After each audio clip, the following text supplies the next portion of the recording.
Hi, boys and girls, and welcome to our read aloud today. Today, the story is about Big Anthony and the Magic Ring. And that kind of sounds like trouble to me again, because Big Anthony is very mischievous and very nosy, and that nosiness gets him into trouble. Big Anthony and the Magic Ring, story and pictures by Tommy DiPaolo. Wintertime was very quiet in the little town of Calabria, where Stregonona and her helper Big Anthony lived. People came to Stregonona to help them solve their troubles. Big Anthony did his chores and tried to behave himself. And every morning Bambolona, the baker's daughter, came to deliver the bread. Here she is. One day the sun began to shine a little brighter, the birds began to sing a little sweeter, and the flowers began to bloom everywhere. Spring had come, and Big Anthony began to drag his feet. "Anthony," said Stregonona, "whatever is the matter?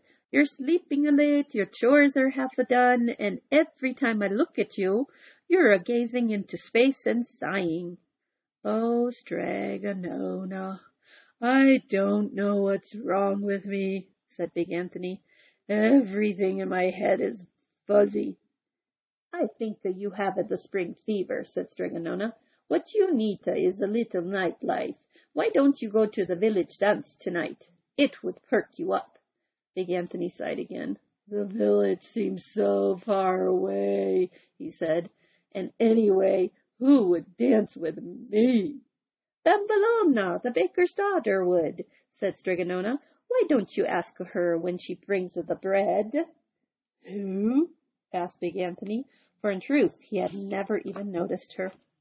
When supper was finished and Stregonona was straightening up the cupboard, she suddenly stopped and said to herself, "A little night life. That's not a bad idea. It's been quite a while since I went to the village and danced the tarantella." Then she began to bang the little drawers open and shut, looking into each of them. The noise startled Big Anthony, who was sitting just outside gazing at the moon. "What is Stregonona doing?" he asked himself, peeking through the crack in the door. "Oh, this reminds me a little bit of the pasta pot dilemma." "Aha! Here it is," said Stregonona, holding up a tiny golden ring. "I haven't used this in years." She slipped the ring on the first finger of her right hand and then began to sing. "Oh, little band, my golden ring, listen to the song I sing. Make me look as I do not, and to the village dance I'll trot."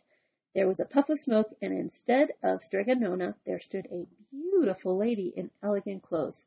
Big Anthony could hardly believe his eyes. Secretly, Big Anthony followed the beautiful lady all the way to the village square, and there he watched her dance the tarantella all night long. When the dance was over, Big Anthony followed her back to Stregonona's house, and there the lady sang, "Oh, shiny band, my golden ring, again the little song I sing. The dance is done, the moon does wane, turn me back to me again."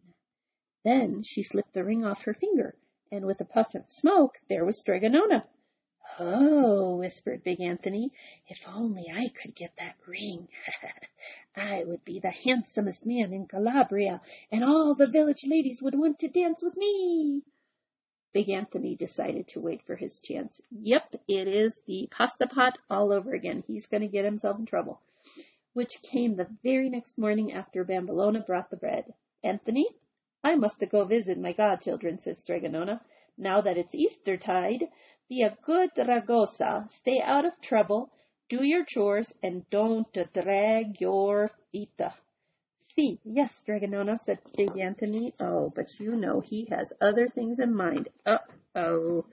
All day long, Big Anthony waited. Finally, when the sun went down, he ran inside and rummaged through the drawers of Stregonona's magic cupboard until he found the tiny golden ring.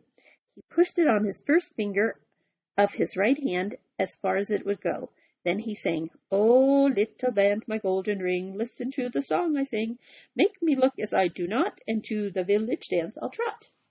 There was a puff of smoke. Big Anthony rushed to the mirror and looked. The face looking back at him was certainly not his own. There stood a handsome Big Anthony in elegant clothes. "Ah-ha!" shouted the handsome Big Anthony, And now for a little nightlife. When he strolled into the village, everyone was dancing the tarantella in the middle of the square. In a second, handsome Big Anthony was surrounded by all the ladies there, young, old, thin and chubby, pretty and not so pretty. They had never seen such a handsome man in all their lives. "Come dance with me," each of them cried, pulling at his arms. Round and round they went, dancing the tarantella. So this is a little nightlife, thought handsome Big Anthony happily. After several hours, handsome Big Anthony was beginning to get a little tired, but the ladies wouldn't let him stop dancing. "Caro," they cried, "dance with me! Me next!" And they began to push and shove. They pushed and shoved so much that at last Big Anthony got scared. "Uno momento, just a minute, let me catch my breath," he cried. But pushing and shoving and grabbing and kissing only went on more.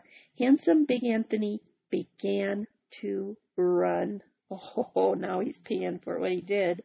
The ladies began to run too, after him.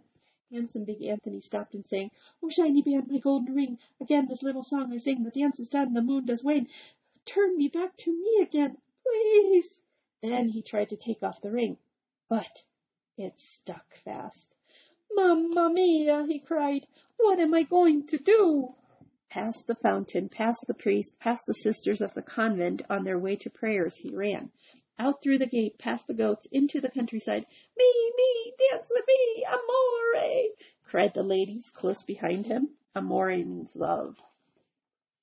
Handsome Big Anthony continued to run. Again he sang the song. Although he was out of breath, again he tugged at the ring, but it wouldn't budge. At last he climbed the cypress tree up to the very top. Now he had nowhere to go. "Help! Save me! Help!" he cried. And he sang some more and tugged some more, but it did not do any good. The ladies reached the tree and shook it hard, shook and shook and shook it. "Come down, you handsome devil, you! Dance with us some more, with Maria, Conjeta, Glorinda, Rosanna, Teresa, Francesca, Clotilda," they cried. Finally, they shook the tree so hard that handsome Big Anthony lost his grip and flew into the air. "Oh, no!" he cried. "Now they'll get me for sure." He landed on his handsome big nose right in front of the little house, Stregonona's house. And Stregonona was home from her visit. It didn't take her time to blow 3 kisses to see what happened. That was from the last book. "Anthony," she said, "where did you get to my magic ring?" "Oh, Stregonona, help me, please. I only wanted a little fun, just a little nightlife. I sang the song, but the ring is stuck. What am I to do? Here they come. They're after me. Please make me me again." Stregonona opened a flagon of olive oil and rubbed it on his finger. "Now," she said, "sing." Handsome Big Anthony sang loudly, "Oh, shiny band, my golden ring, again this little song I sing, the dance is done, the moon does wane, turn me back to me again." The ring slipped off his finger, and when the puff of smoke had cleared, there he sat, just plain old Big Anthony.